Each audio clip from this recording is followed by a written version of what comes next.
उस वक्त शाम उतरी हुई थी। सड़क पर एक गाड़ी तेज रफ्तार से चल रही थी। अंदर बैठे दो इंसानों के चेहरे पे सफाकिया और दो शैतानियत से भरपूर तासुरात थे। एक घर के सामने गाड़ी रुकी थी।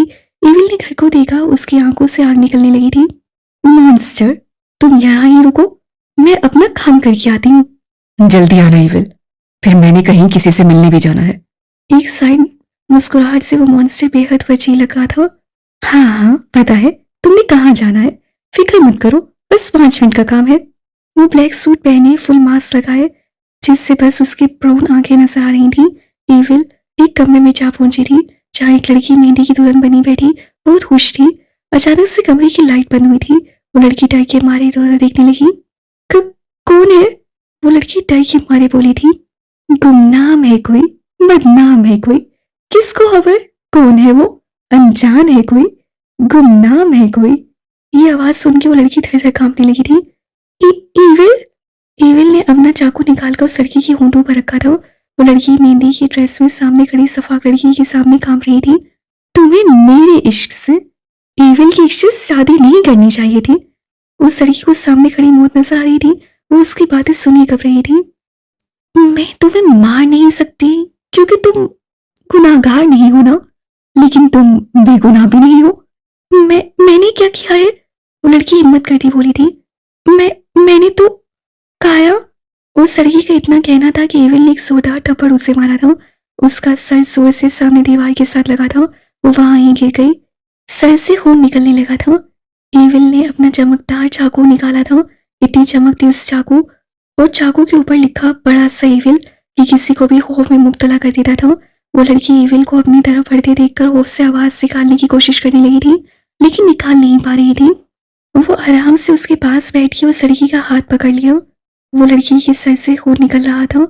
तुमने मेरे इश्क को अपने हाथों की लकीरों में लिखना चाहा था ना, तो ऐसा करते हैं, जिन हाथों की लकीरों में मेरा इश्क है उन लकीरों को ही मिटा देते हैं। वो ऐसा ऐसा उसके हाथों की लकीरों में अपना चाकू चलाने लगी थी। उस लड़की की सबसे चीखें दब गई थी। कुछ देर बाद तुम पुरसुकून हो जाओगी। उसके हाथ खून से भर चुके थे। वो एक एक करके उसके हाथ पर चाकू चलाते उसका हाथ जख्मी कर चुकी थी, और वो लड़की दर्द ना बर्दाश्त करते हुए बेहोश हो चुकी थी। ये तो बेहोश हो गई। एविल ने अपनी पॉकेट से एक डिवाइस निकाली थी जो कि इलेक्ट्रिक शॉक था। एविल उससे बस सभी इस्तेमाल करते थे जब किसी इंसान को जिंदगी और मौत के बीच लटकाना हो, वरना वो सीधा अपना तेजधार चाकू उस इंसान के दिल पे वार करती थी और वो इंसान दूसरा लफ्ज बोलने से कासिर हो जाता था। एविल ने पहले उसे थप्पड़ मारकर उससे होश में लाना चाहा और वो लड़की होश में आई थी। वो लड़की उस डिवाइस को देखकर खौफजदा नसों से एविल को देखने लगी थी। एविल ने बगैर उसकी नसों को देखे वो डिवाइस उस लड़की की गर्दन पर लगा दी थी। वो लड़की तड़पी थी। 10 सेकंड बाद उस लड़की का वजूद साकिन हुआ था और एविल मुस्कुराती उसको छोड़कर उठी थी। शुक्र करो मैंने तुम्हें मारा नहीं, तुमने मेरे इश्क पे नजर रखकर बुरा किया था। अब तुम जाओ सीधा कोमे में या ऊपर। वो सीधी मारती जैसे आई थी वैसे ही चली गई। पीछे उससे लड़की का जिंदा लाश वजूद पड़ा था। बड़ी देर कर दी, तुम्हें पता भी है मुझे जाना है अपने भालू को देखने। मॉन्स्टर ने मसनूई गुस्से से एविल से बोला था। एविल उसकी बात इग्नोर करते गाड़ी में बैठी थी। मॉन्स्टर ड्राइविंग सीट पर बैठा था। एविल, तुमने उसकी खातिर अब तक 2 बेगुनाह लड़की को जिंदा लाश बनाया है, तुम उसके पास चली क्यों नहीं जाती? मैं जाऊंगी उसके पास मॉन्स्टर, बहुत जल्द, क्योंकि अगर वो मेरा नहीं है ना तो इस दुनिया में वो किसी का नहीं होगा। ये एविल का वादा है। कब जाओगी लेकिन? एविल खामोशी के साथ सीट के साथ सर टिका गई थी। मॉन्स्टर समझ चुका था कि वो मजीद बात नहीं करेगी। वो भी खामोशी से ड्राइव करने लगा। मॉन्स्टर दोबारा से उस घर में मौजूद था जिस घर से 7 साल पहले उसे बेइज्जत करके जिल्लत के साथ निकाला गया था, लेकिन वो अपने दिल के हाथों, अपने भालू की मोहब्बत के हाथों मजबूर होकर पिछले 5 सालों से रोज उसे देखने को आता था, जिसका शायद माला को भी पता नहीं था।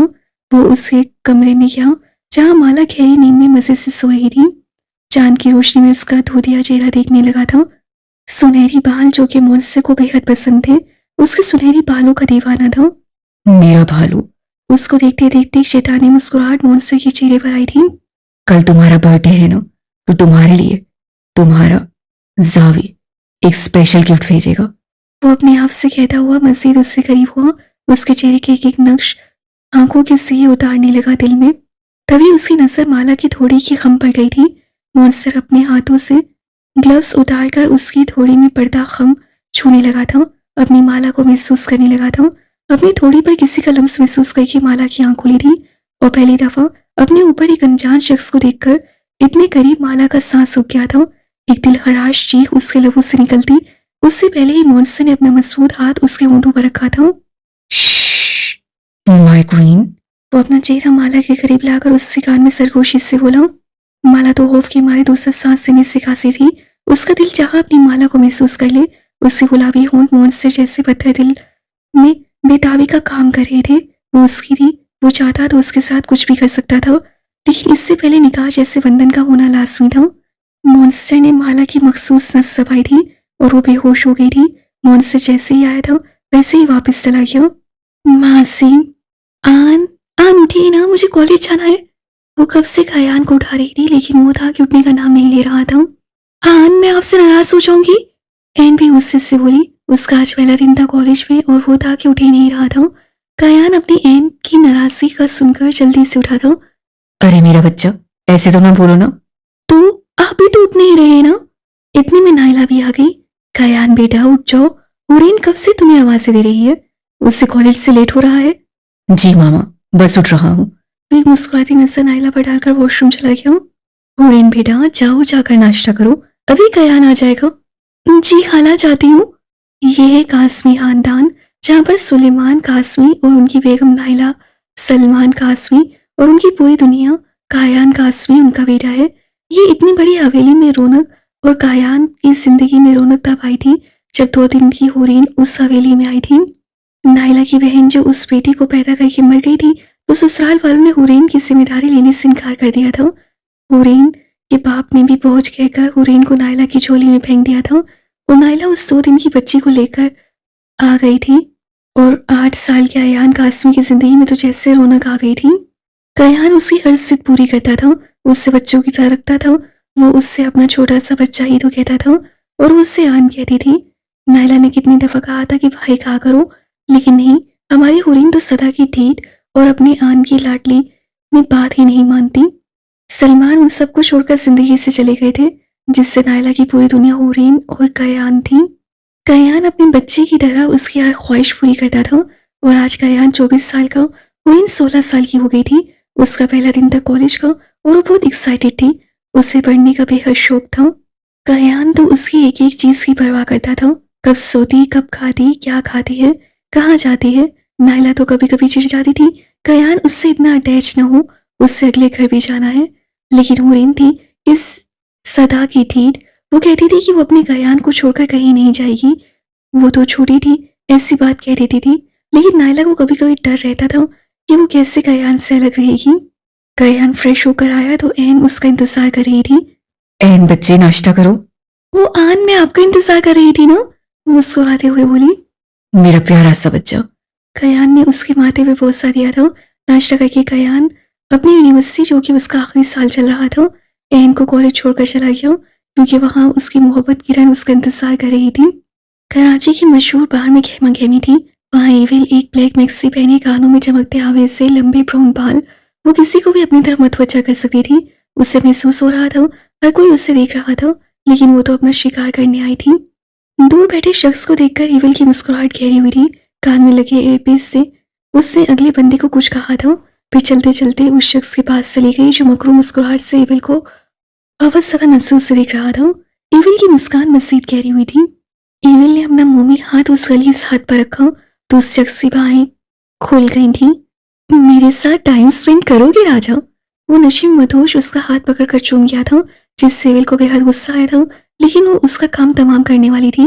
वो उससे उठाकर कमरे में ले गई और जाते ही उससे बेड पर बिठाया। वो ग्लास से मशरूब डालने लगी। वो अपने शिकार को मारने से पहले शबाब में डुबोना अच्छे से जानती थी। बाहर दरवाजे पे कोई उसे एक चीज पकड़ा कर जा चुका था।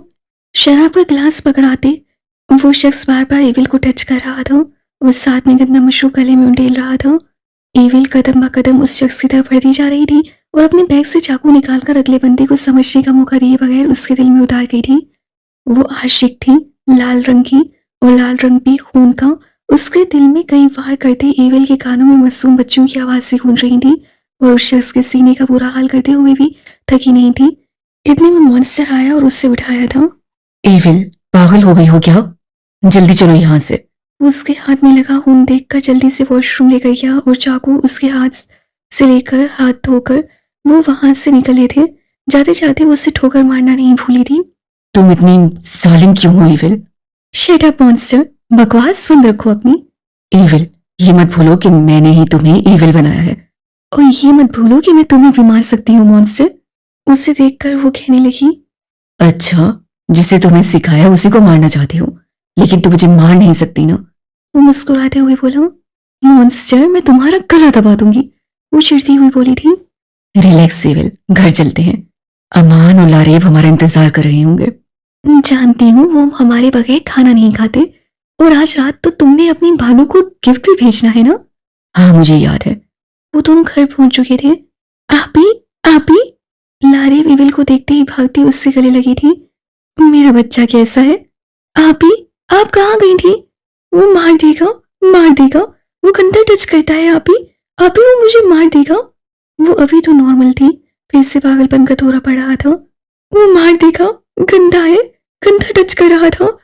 वो चीखने लगी थी। ईमान ने जल्दी से लब मेज कर इविल और मॉन्स्टर को देखा था और कमरे में जाकर रिलैक्स करने वाला इंजेक्शन से लारेब को लगाया था, जिससे वो पुरसुकून होती।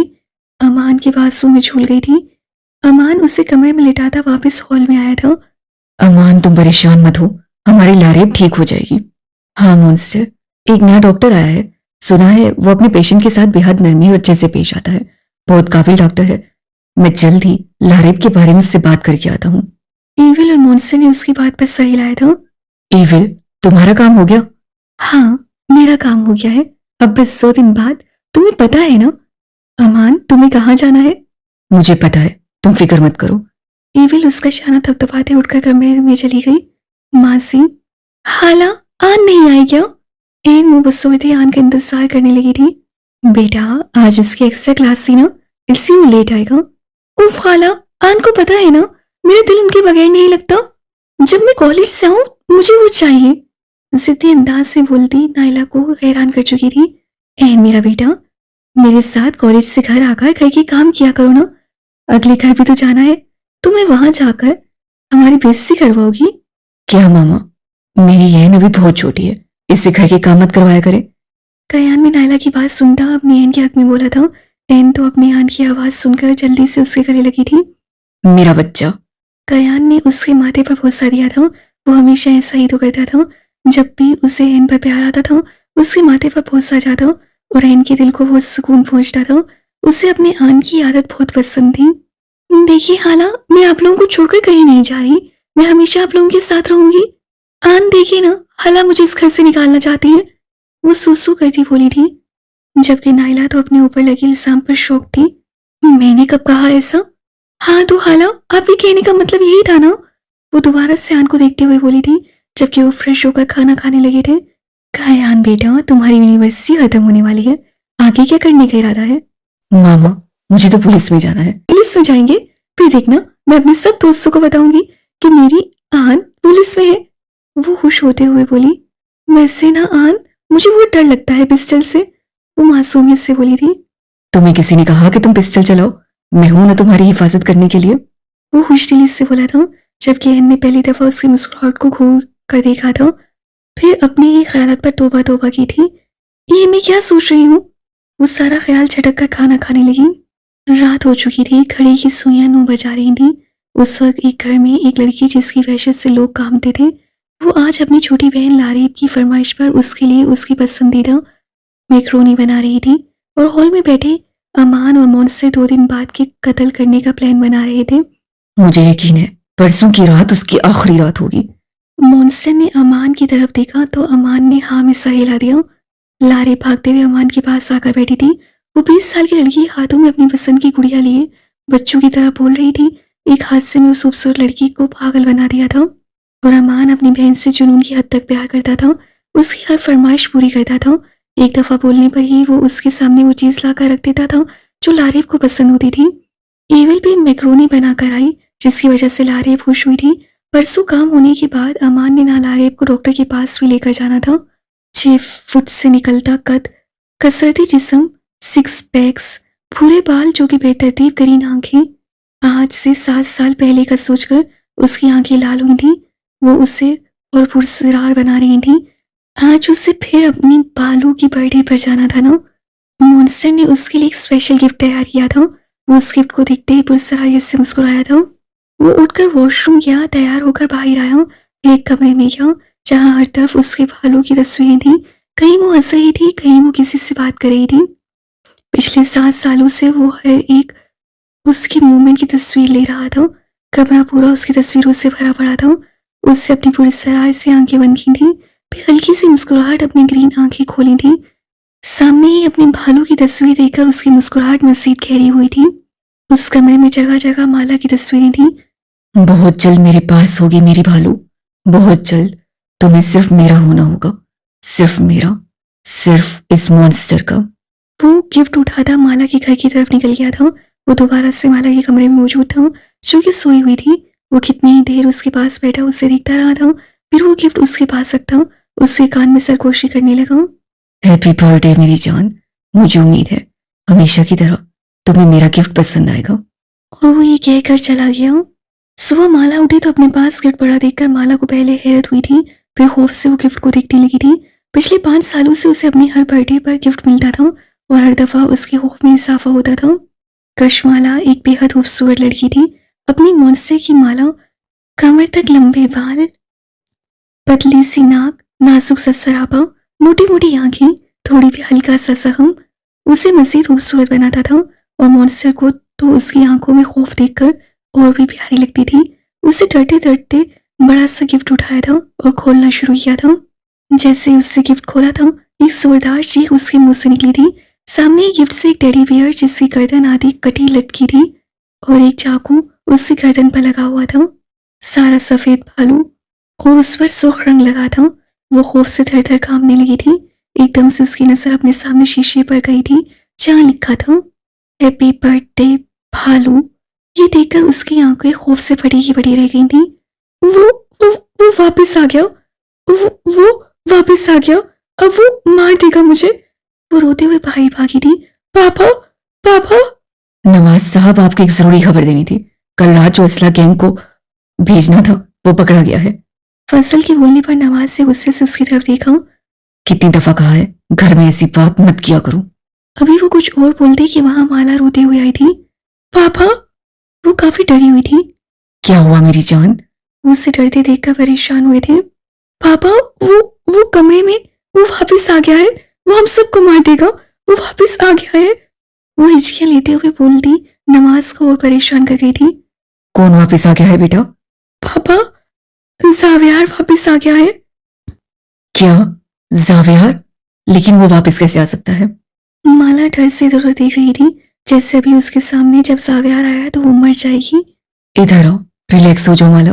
वो 7 साल पहले यहाँ से चला गया है, वो वापस कभी भी नहीं आया। अब कैसे आ सकता है? नमाज को असली का पता करने गैंग के पास भी जाना था। वो अपनी बेटी से प्यार करते थे, लेकिन उन्हें पैसे से ज्यादा इश्क था। माला बेटा, आप नाश्ता करो, फिर कमरे में जाकर आराम करो, हाँ भी आते हैं। वो फसल को इशारा करते माला को फिर से तनहा करके चले गए थे। आप फिर चले गए ना? वो जावियार। वो भागकर कमरे में बंद हुई थी। वो भालू उठाकर डस्टबिन में फेंक दिया था। वो डर से दुबकी बैठी कमरे में खौफ के मारे इधर उधर देख रही थी और दूर बैठा जावियार, सिकंदर उफ मॉन्स्टर अपनी भालू की हालत देखकर मुस्कुराया था। अभी से डर रही हो मेरे भालू? अभी तो तुम्हें बहुत कुछ सहना है। जब तुम मेरे पास आओगी। वो अपनी सर आगे स्क्रीन पर जमाते हुए बोला था। मासी, कायान यूनिवर्सिटी से वापस आया तो बहुत खुश था, क्योंकि आज वो अपनी माँ से किरण के बारे में बात करने वाला था। आन, आप बहुत खुश लग रहे हैं, क्या बात है? वो कायान को खुश देखते हुए बोली थी। हाँ ना मेरी गुड़िया, बात ही खुशी की है। क्या बात है? वो भी कुछ कहता कि नाइला आ गई थी। मामा, बहुत भूख लगी है, कुछ खाने को दे देना। फिर वो दोनों खाना खाने बैठे थे और एन अपनी पूरे दिन की दास्तान कायान को सुना रही थी और कायान भी अपने लाडले बच्चे की पूरी दास्तान सुन रहा था। किरण की बात तो एन की बातों से बहुत दूर चली गई थी और कायान तो अपने बच्चे एन को बेहद प्यार करता था, लेकिन वो उसे हमेशा अपनी छोटी बहन ही समझता था। लेकिन आगे जाकर उसकी केयर प्यार सब उसके मुंह पे एन मारने वाली थी। हाल एक खतरनाक शाम थी। ज़ेबा आज घर से निकली थी। वो अपने दोस्तों के साथ कैफे में चली गई थी। वहाँ शराब नोशी, बार, डांस वगैरह सब इंतजाम था। ज़ेबा नशे में धुत थी। कि उसकी टक्कर एक लड़की से हुई थी जो बेहद खूबसूरत थी, ब्लू आंखें, सफेद रंगत। वो कोई और नहीं, हमारी एविल थी। जेबा लड़खड़ाती हुई सीधी हुई थी। एविल के चेहरे पर मुस्कुराहट आई थी। वो उससे लेकर एक कमरे में चली गई। सेबा ने वैसे ही लड़कियों के साथ गलत हरकतें करती थी। सेबा को ये लत बहुत बुरे तरीके से लग चुकी थी। वो इतनी खूबसूरत लड़की को देखकर सेबा के दिमाग में बहुत कुछ चल रहा था। वो बहुत कुछ सोचे समझे बगैर एविल के साथ कमरे में चली गई थी। कमरे में जाते ही एविल ने सेबा को बेड पर बैठाया और कमरे का दरवाजा बंद कर दिया। सेबा ने मुस्कुराकर एविल को देखा था। एविल ने अपने पर्स को खोला और उसमें से अपना मखसूस हथियार, अपना चाकू निकाला था। चाकू को देखते ही सेबा पर जो नशादारी था उड़न छू हुआ था। वो खौफ से एविल को देखने लगी थी। एविल उसके पास जाती ही अपनी एक टांग बेड पर रखते उस पर झुकी थी। मुझे जानती हो मैं कौन हूँ? लेकिन सेबा की जुबान तो तालू से चिपक गई थी। एविल हूँ मैं, एविल हूँ मैं। सेबा तो एविल का नाम सुनते ही उसको धक्का देने लगी थी। एविल का कहकर कमरे में गूंजा था। मुझे क्यों मारना चाहती हो? सेबा ने कामते लहजे में बोला था। तुम लड़कियों को अपने जाल में फंसाकर अपनी इन्हीं अड्डों पर लाती हो, उनके साथ गैर इखलाकी हरकतें करवाती हो, फिर उनकी वीडियो बनाकर उन्हें ब्लैकमेल करती हो। एविल की सर्द आवाज कमरे में गूंज रही थी जो कि सेबा के लिए मौत का परवाना थी।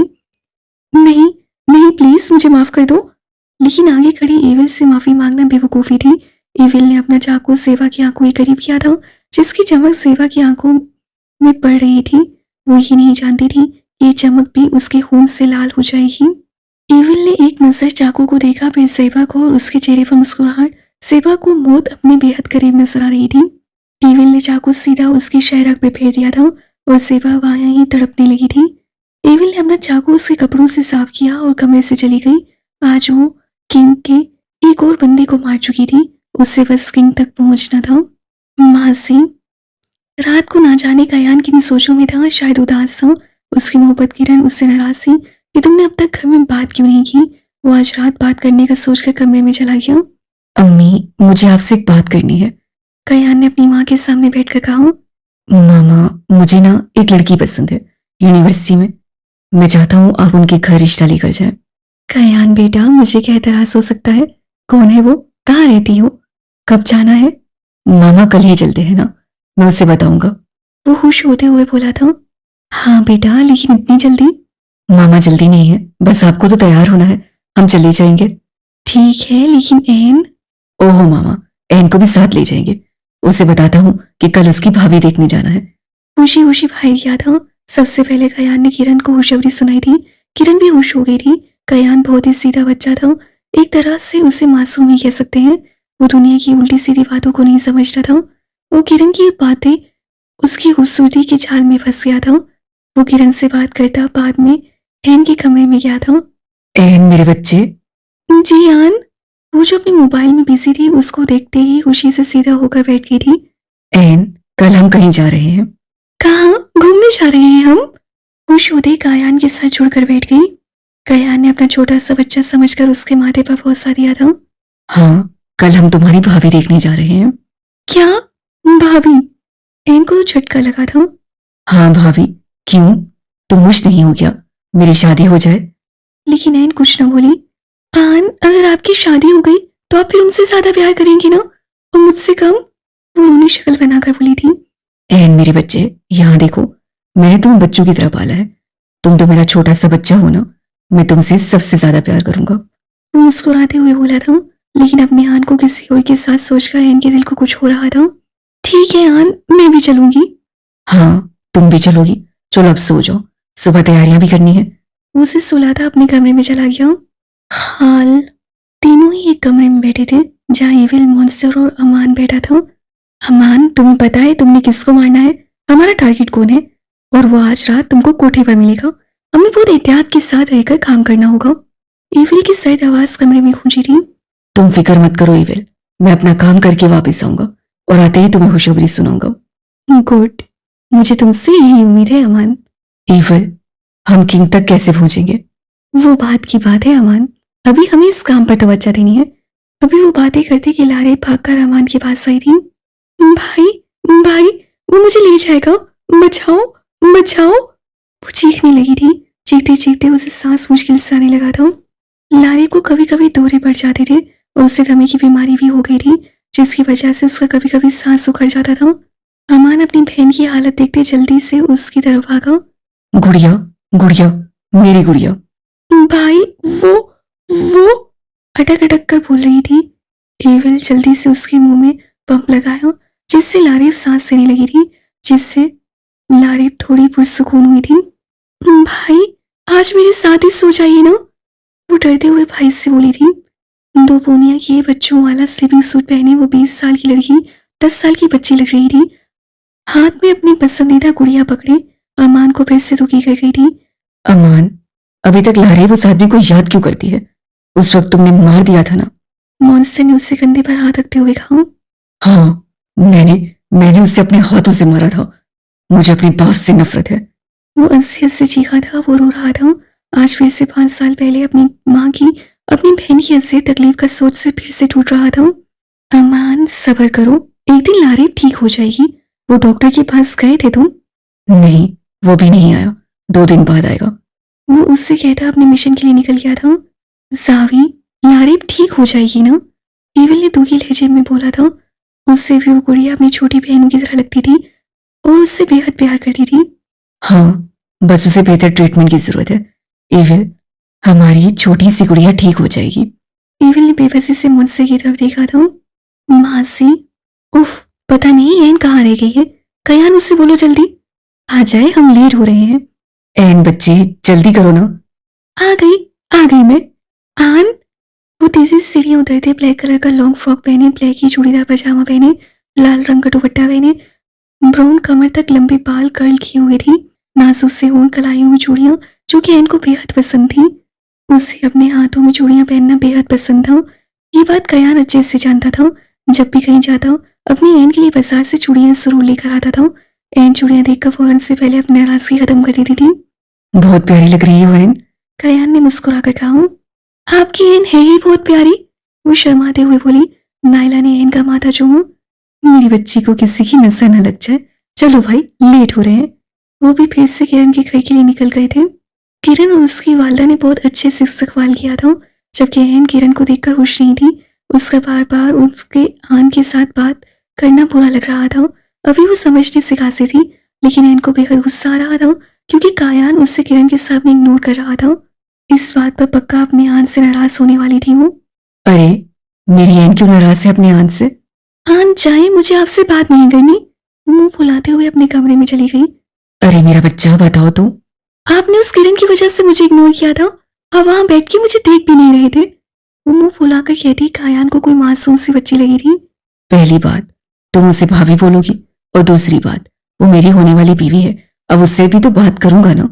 वो उसे प्यार से समझाता एन को दिल के करीब लगा था, लेकिन वो अपने आन को किसी और के साथ क्यों बर्दाश्त नहीं कर पा रही थी, ये उसे समझ नहीं आ रहा था। लेकिन मैं उसे भाभी नहीं बोलूंगी क्योंकि आप मेरे भाई नहीं है, मेरी आन है ना, और ना ही वो मेरी भाभी। हाँ ठीक है, लेकिन उसकी इज्जत करना तुम पे फर्ज है, समझ आई मेरी नटखट सी बच्ची? हाँ, आपकी एन बहुत समझदार है। वो अपना कॉलर छाड़ते हुए बोली तो वो दोनों ही हंस पड़े। हाल, हेलो, कौन? माला कमरे में बैठी थी कि उसके मोबाइल पे कॉल आई, जो उससे बेरिहानी ने उठा ली। कल का मेरा बर्थडे गिफ्ट कैसा लगा मेरे भालू को? मॉन्स्टर ने सर्द लहजे में पूछा, जिससे माला की रीढ़ की हड्डी में सनसनाहट दौड़ गई। सावी?